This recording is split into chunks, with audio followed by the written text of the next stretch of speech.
hours of the day have departed. They folded their wings to rest when the last red ray of sunlight faded away in the west, and fleecy clouds cover the stars, and beyond is a world of blue. And my soul awakes from a slumber tonight, and I see right through, away to a world of azure, where white-winged spirits meet, while the clouds float and fade below them, and the stars shine at their feet.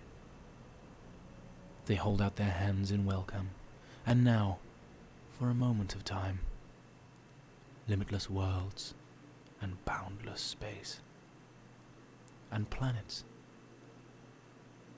they are all mine.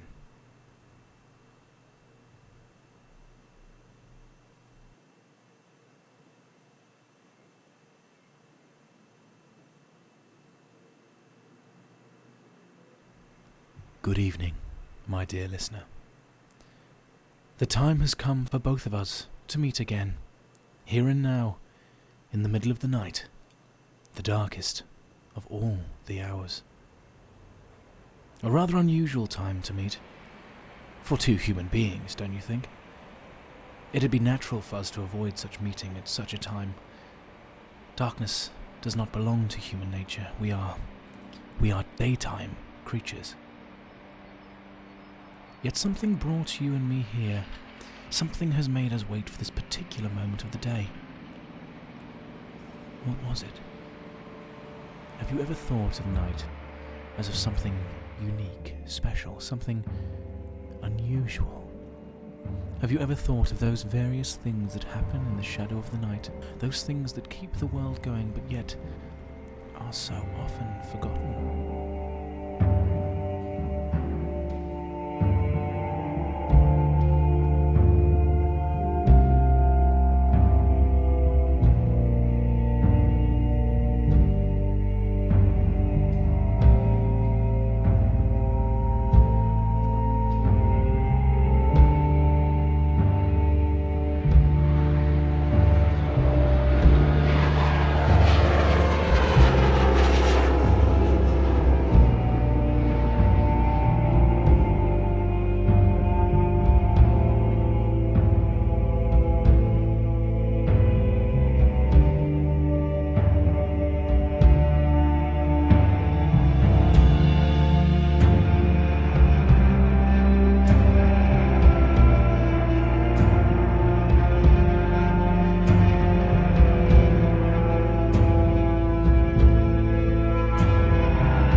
I think it's time to take some calls. If you're out there and listening to me, dial our number and share your experience of the night. Here we have our first caller. So, caller, what is it that keeps you awake at this time? I can't sleep, but I don't try anymore, really. This is my time, between midnight and morning. It's just a time where my brain can turn corners quicker. It's tuned in more. I don't know how to put it. So tell me, what do you do in this time? What do I do? Well, I write, read, draw, paint, anything. The loud, noisy sounds of day are being turned down, and thoughts that spin aimlessly through my head during the day can bubble up to the surface and spill out. Now there are no distractions. Is there a difference then between night and day? During the day, I can't concentrate. The city is noisy. Cars, traffic, planes, trains, people are noisy. And my thoughts aren't as focused like they are now.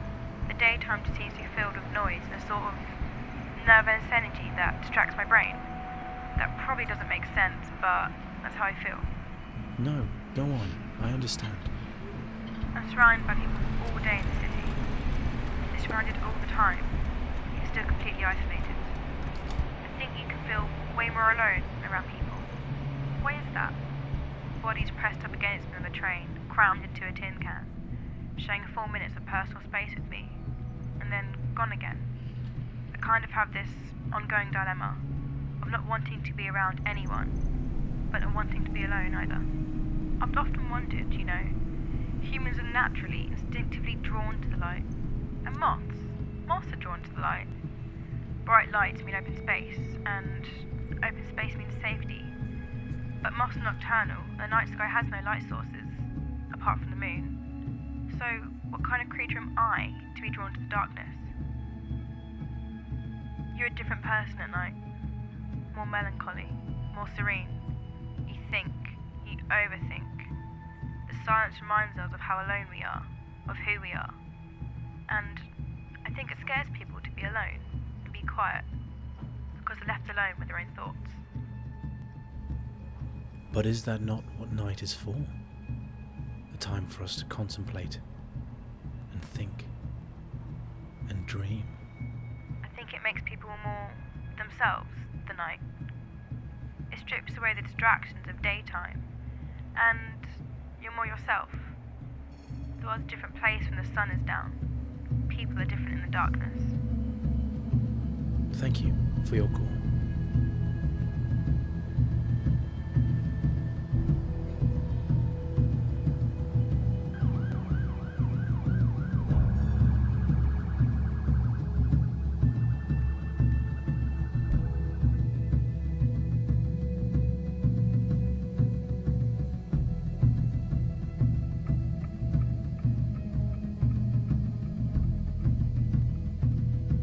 Hello to our next caller.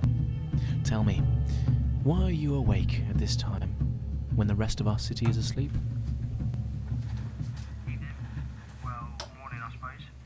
I'm on the road tonight. I'm an HGV driver. Just driving the container out to Yorkshire from the city.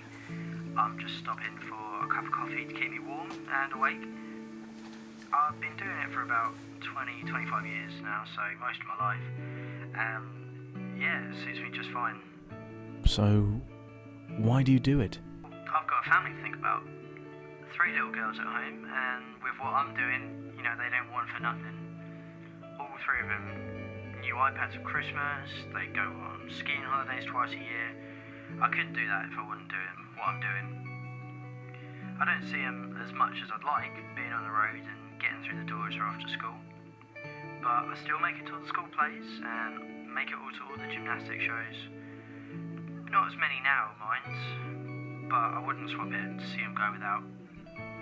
Isn't it difficult though, being so busy, driving up and down the country? Nah, it's worth it, the long hours.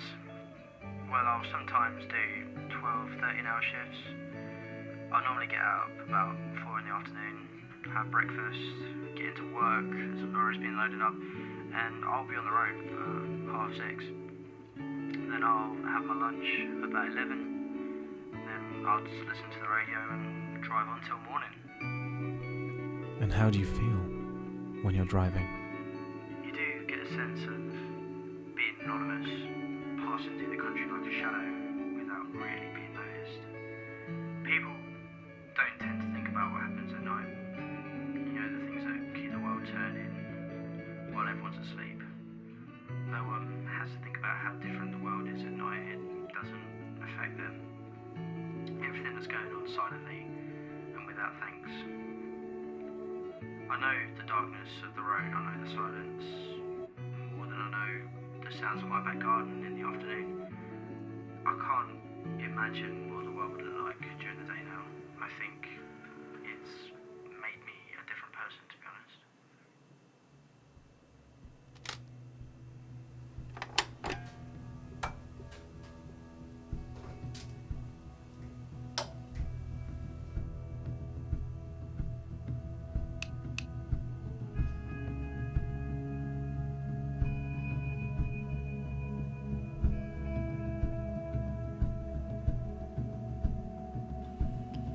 our meeting reaches its end, my friends.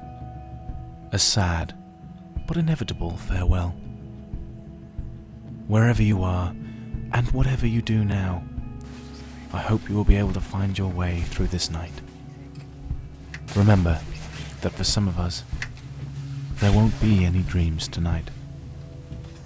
Just darkness.